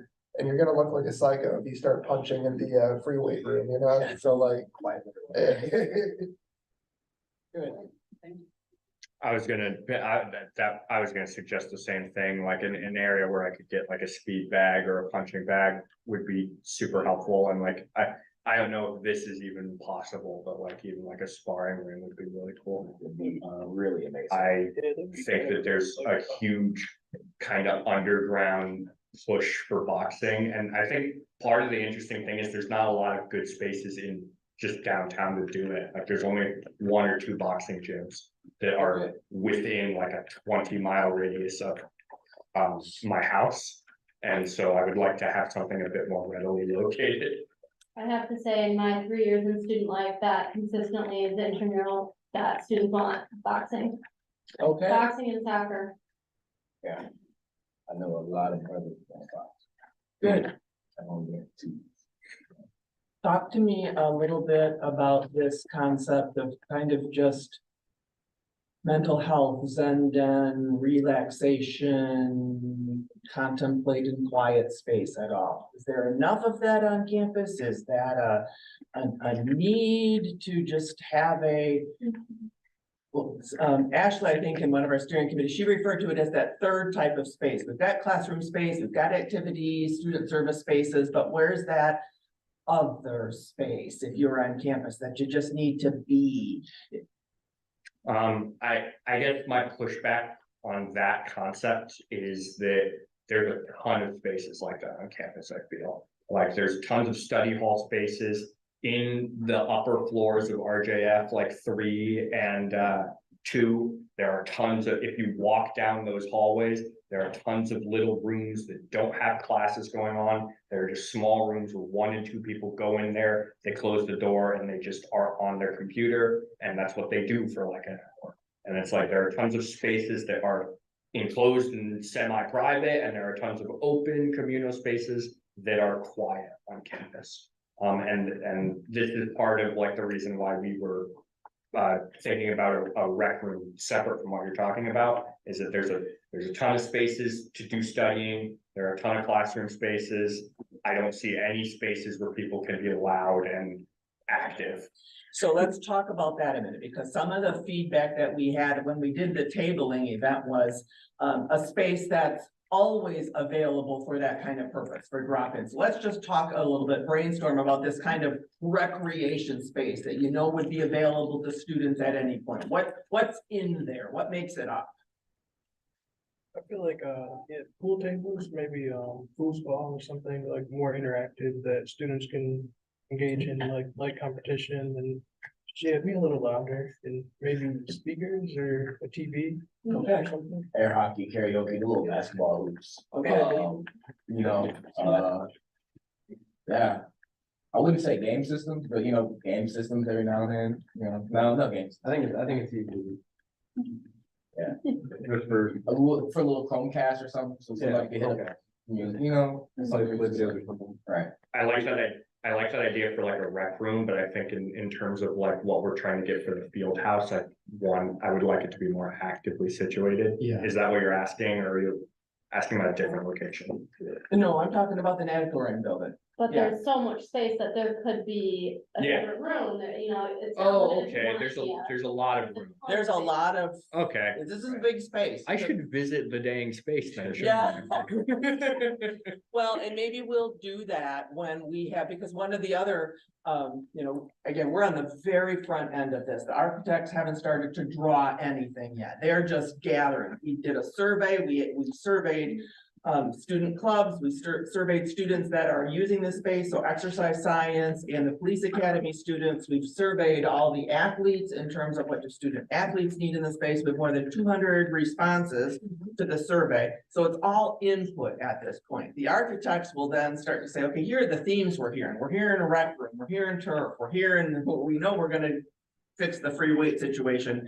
So what does that then present? Then they'll start drawing things. And then when they start to draw things, we have an opportunity to react.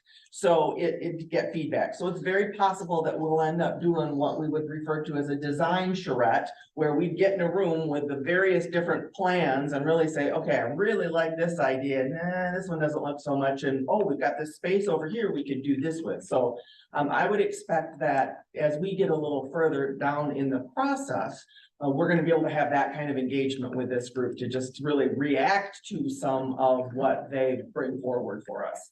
I want to keep driving home that idea of like a boxing zone in that area. Like I know it's been said multiple times now, but it just seems like such a good fit. Good. Have y'all gotten the survey to your email or been exposed to it in some way? Yeah. So. What does that survey look like? What are the questions on it? It's like a Google form, and kind of the same type of questions that we're talking about now. So what are your current uses of the facility? How many times do you use it per week? What are the spaces that you use? What are the spaces that we don't have that you might want to see? It was sent out via Rigor Connect. Was it 2 weeks ago, actually now? I think it says 6 days ago. October It's one 24th. last week. Okay, so once last week. Yeah, put it out then. Okay, we can resend it out or get you the link. Yeah. If you guys have meeting minutes, you can put it right in there. So what other ideas, just archery space? That has come up before too. I'm surprised no one has said rock climbing wall. That's the other. That was something that I brought up. Not that I'm. That would be awesome, just to even to have a smaller space, that would be really cool. Genuinely, that would be, it feels like a good fit, given like. I don't know. So I would love to see that. one of the initial ideas that they did bring forward when we were interviewing was to kind of shift the main entrance to the building to that area that's between the Fieldhouse Arena and the natatorium, which right now would be right up the street on Ransom, kind of where the Silver Line drops off, kind of across from that area. But it's between the two kind of parts of the building that might help tie that together and to really potentially do some even outdoor type of green space into that. The concern, and that's why I'm want to see what your reactions are, is that that entrance then would be even a little bit further away from the parking structure, as an example. But the current main entrance is, well, if you've been there, you know, it's either you come in the side and you got to go up the stairs from the inside, or it's not a very equitable entrance experience kind of thing for the population because it's in the hill. So what's your reaction, your initial reaction to shifting the way, you know, kind of people enter the building to provide a better inclusive, welcoming kind of experience? I feel like the entryway space could be more open. Like there's security concerns in the sense that past certain hours you'd want to like use key cards to gain access. But when I think of like what I'd want in like a gym, and when I look at like a Planet Fitness or like another gym, it's like the entryway is big and it feels like I have space. And when I go through the Ford Fieldhouse, I kind of already feel like, just based on like the corridors, it's kind of like congested and not very open. I don't know if that's just me though. I agree. I'd also say too, it kind of is adverse that the gym is only open, especially the free weight area is only open for a certain amount of time, because then it closes at 5. There's not really a good time to get in the workout, especially after class 10, say at like 2:30, because then you're working with like less than like 3 hours to really get someone good in. And that can really constrain workouts. So I thought that was something worth mentioning. As for like the possible entrance, I feel like moving it more towards where like that corner is, like where the current sign's at. So it's just like, it's more of a gradual slope than stairway. Might be Yeah, but we're beneficial. working on the other side of the building. for The this other side. project. Yeah, Yeah, if you think where the natatorium is, it's directly across, well, about behind, between the science building and the corner with Spectrum and, you know, the Lion Street, so it's back in that area. And it kind of, there's an entrance from the science building side from Lion that we're exploring from that ramp. That, you know, potentially coming at it from either direction rather than having to go all the way around. So we're exploring some of those kinds of things just in terms of pedestrian navigation also. How much do we know about that project that's happening over, Cranston and Lyon? Do you know that where the construction's been for the past year or so? Corewell Health parking ramp, is that what you're talking I about? think so. Are they still working? Oh, yeah. Usually, okay, yeah. Yep. That's probably, it kind of feels like that area, at least when I pass by it, it's just like off limits. Like I never want to walk up North Ransom that way. I'll just walk down. Cause I have to go to the science center, for a couple of my classes and, if I'm like coming out of the, what's it called? If I'm coming out of the student center, I'm not gonna like walk up and especially if it's getting into the science center from the Ransom end is a little. Sometimes the doors are weird, sometimes they don't, but like I just avoid that section. I'd rather walk down towards, is it a Crescent? Okay. Because it feels like there's more students walking Yep. there. It feels more like I'm supposed to be there, even though it's technically more of a challenging role. I don't know why, but something about the construction, it doesn't feel like there's any students around there. It feels like I'm not supposed to be there. Yep, good point. So I'm not sure if anyone else feels that way about that street. I've only walked up there one time and I was like, I'm not doing this again. Yeah. The door didn't even open. I walked all the way up there. Yeah, yeah. So, I don't even think the science center opens from that end, and I've never tried to go through the. You're right, Yeah. from that corner, it does not right now. That's one of the doors we secured, but if Yeah. we were to change the entrance, then that would change that whole experience walking up there, which is a much shorter. Yeah. Pedestrian route from the library, from the music building to get to the science building. It's much shorter to go that way than to do this, you know, all the way around the block. So maybe shifting the entrance could open that area up a little bit, maybe someone see more traffic, or maybe the construction just kind of get like. Keep it like I don't know, but I would like to see, I would definitely like to see. A little bit more, like be able to use that road, I guess. Yeah, that's a very good point. Very good point. Other ideas?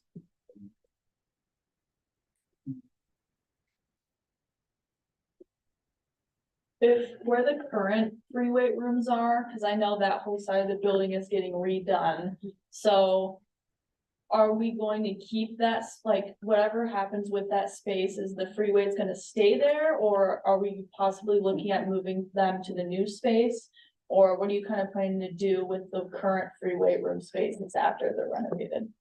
So I would describe the renovation as we're taking it to the perimeter. So it's, we'll fill in a pool in some way, shape, that's gonna create a big area, but whatever that area looks like, I don't think we've conceptualized that yet, because we haven't seen a drawing. I think part of your question was, what are we gonna do with it in the interim while the work's going on, or wasn't that part of the question? No. Okay, all right.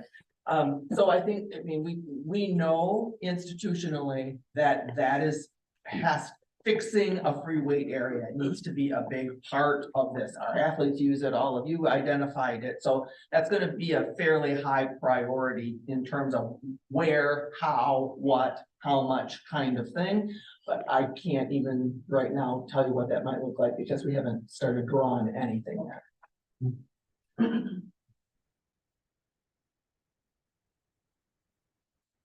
How are we doing on time, Alex? We're just about. Yeah, we have 10 more minutes. Okay, good.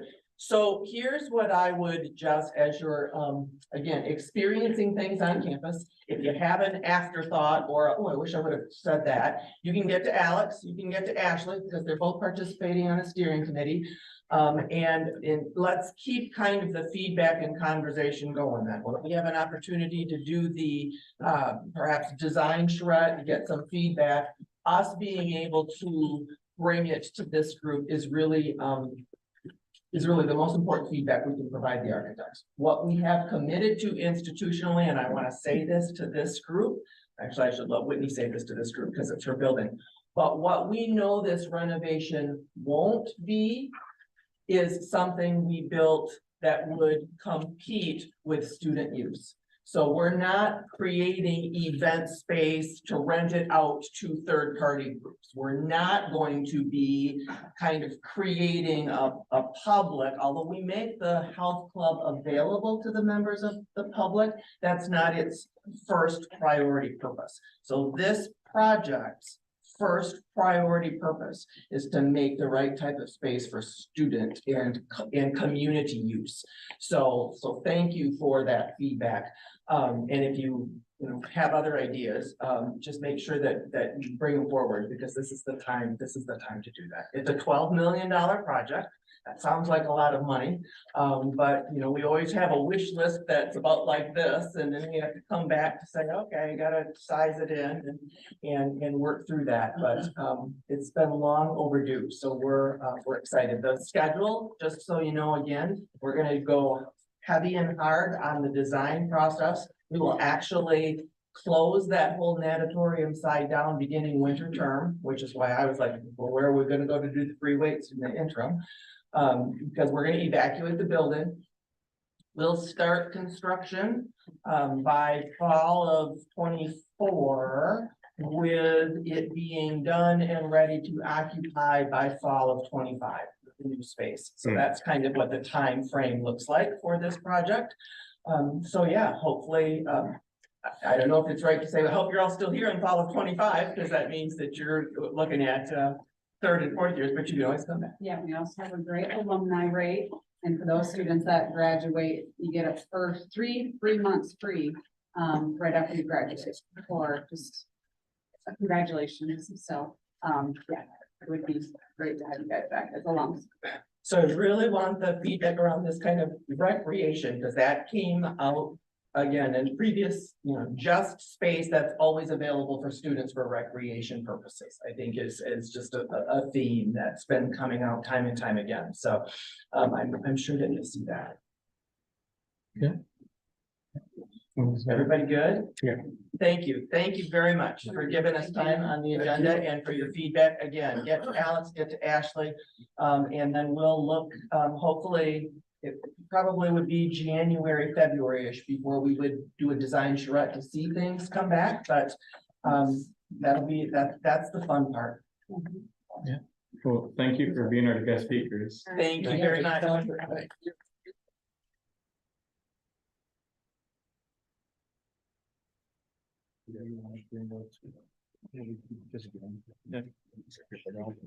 Thank you everyone for coming. Thank you. Is that my phone? Figure out why you're. Thank you very much. Appreciate it. I haven't tried since last summer when I was, so I haven't given it a shot recently. But Mostly we're I'll, yeah, It should. Okay, if not, How about you? How do you? but actually, get it figured out. Working. Having a bunch of projects. I'm gonna run, 'cause I gotta. It's a party, Thank you. like, Thank I went you. to, yeah, so like, I got to. You know, I was.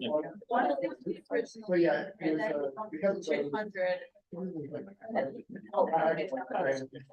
No, like, yeah, definitely. yeah. So it's like, still working my, on a white paper, but. Yeah. I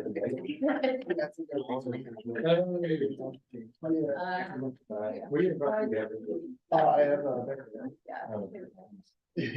with that, I have no idea. Yeah. I just have one. Yeah. You take one of those. I'm free between now and. well, I'm taking 102 right now. Oh, you are? Oh, okay. Somehow I forgot that you were here last year. Yeah, no, it's all good. Yeah. I mean, it makes. But I did, yeah, I met you though, so. Yeah. I don't, it's under Yeah, for sure. See construction, you, bud. so like, I don't know if it's anywhere, it's on a form on Reader, like the event registration form, you could check there. Sheena Weaver does all the registration requests, so, we've been working on putting together something more robust and confirmed. We're trying to have designated workspaces instead of just like campus spaces that there's competition and stuff, so, I think, see you, it's not as obvious in location because we pulled it. But I think it's. What's the site, that's my question. Have you gotten? Oh, yeah, is that last year they had like a study Alright, yeah, night do where that. 20 people- Yeah. Yeah, Sweet. And so, they're looking at that on. Yeah. Well, Kind of looking for. also. Yeah, email Sheena Weaver, she's, I work with her too, Apparently. she probably has that readily available. Otherwise, like I said, the event registration form is probably my best guess. I mean. Second might be the student. Annual. And if. Sorry to put you on the spot. No, but yeah, because it's up for review, I just. What was our final reason behind that? Yeah, so she wanted to put that on, exciting. Oh, thanks for asking. Let you do your own, social media account. Okay. And post your events to your own social media account. Gotcha. But the student government social media channel, that is government. events. Yeah. We do have a Discord group and everything, so. Yeah. Yeah. I think it's starting with Instagram. Well, now that's probably happened to win yet. And then my policy on that is you share it, I'll share it from there into our stories. Okay. I'm not making direct posts for other clubs. And I gave you incorrect information, said we could do that, I'm sorry for that. Yeah, I'll be happy to share it and amplify it. I just don't want to post it directly, and for two reasons. Number one, it's not specifically our business. Right. And then I don't want to take on the role of posting. for all clubs. Yeah, makes sense. Yeah. This is still. Okay. I gotta ask him something too. Okay, cool. I don't know how to do that. I don't really know. It's just rolling on YouTube and. Okay. That's what, when Ashley said, like, you just chatted with them, I'm like,